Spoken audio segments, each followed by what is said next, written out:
Hi అండి. నా పేరు పాపారావు అండి. నేను వైజాగ్ నుంచి వచ్చాను. నేను ఐటీ ఎలక్ట్రికల్ చేశానండి. ఎప్పటినుంచో మొబైల్ ట్రైనింగ్ రిపేర్ నేర్చుకుందామని ఇంట్రెస్ట్ ఉండేది.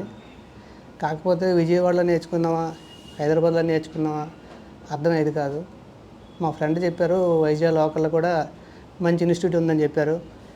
అయితే ఒకసారి నేను కూడా చూద్దామని ఎంక్వైరీ చేస్తే యూట్యూబ్లో చూశానండి. వీడియో చూసి వచ్చాను. ఒకరోజు డెమో క్లాస్ కూడా విన్నాను. ఒక 2-3 అవర్స్ విన్నాను. ఆ టైం అప్పుడు చాలా ఇంట్రెస్ట్ అనిపించింది నాకు, నేర్చుకుంటే బాగుంటుందని. తర్వాత ఫస్ట్లో జాయిన్ అయ్యానండి. ఆగస్టు 5th నుంచి. ఫస్ట్ ప్రసాద్ సార్ వచ్చారు. ప్రసాద్ సారు సాఫ్ట్వేర్ గురించి ఎక్స్ప్లెయిన్ చేశారు. సాఫ్ట్వేర్లో అన్లాక్ టూలు, మన బోర్నియా గురించి ఎక్స్ప్లెయిన్ చేశారు. అలాగే మన హ్యాండ్ ద్వారా కూడా మొబైల్ని ఎలాగ అన్లాక్ చేయాలి అది కూడా చాలా అర్థమైనట్టు చాలాసేపు చెప్పారండి. ఆ తర్వాత పృథ్వీ సార్ వచ్చారు. పృథ్వీ సారు సాఫ్ట్వేర్ గురించి చెప్పారండి. అర్థమైనట్టు ఒక బోర్డు పెట్టి చిన్నపిల్లలు చెప్పినట్టు డ్రాయింగ్లు వేసి ప్రతి పిన్ టు పిన్ అన్నీ ఎక్స్ప్లెయిన్ చేశారండి. అసలు మొబైల్లో ఏ పార్ట్స్ ఉంటే మాకు తెలియదు.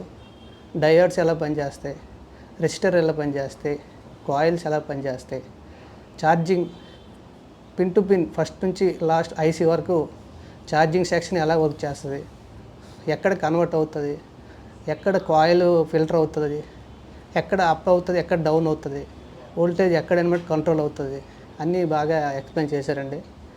తర్వాత వినయ్ సార్ వచ్చారు.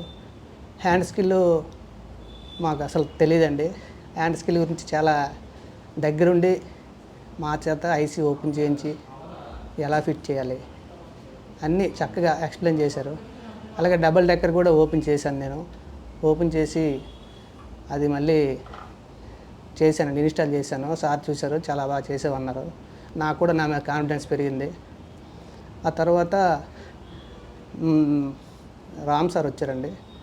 రామ్ సార్ వచ్చి గ్లాస్ వర్క్ ఎలా చేయాలి, అసలు మనకు ఫోన్ వచ్చిందంటే డెడ్ ఫోన్ వస్తే ఎలా చెక్ చేయాలి, పవర్ సెక్షన్ ఎక్కడ స్టార్ట్ చేయాలి, అసలు ఎంత యాంప్స్ తీసుకుంటుంది, ఏ సెల్ ఎంత వోల్టేజ్ తీసుకుంటుంది, 3.7 నుంచి 4.2 వరకు మొబైల్ ఎంతలో పెట్టుకోవాలి, యాంప్స్ ఎంతలో మనం డీసీ మీటర్ కనెక్ట్ చేసుకోవాలి, అలా షార్ట్ కట్స్ చెప్పారండి రామ్ సారు.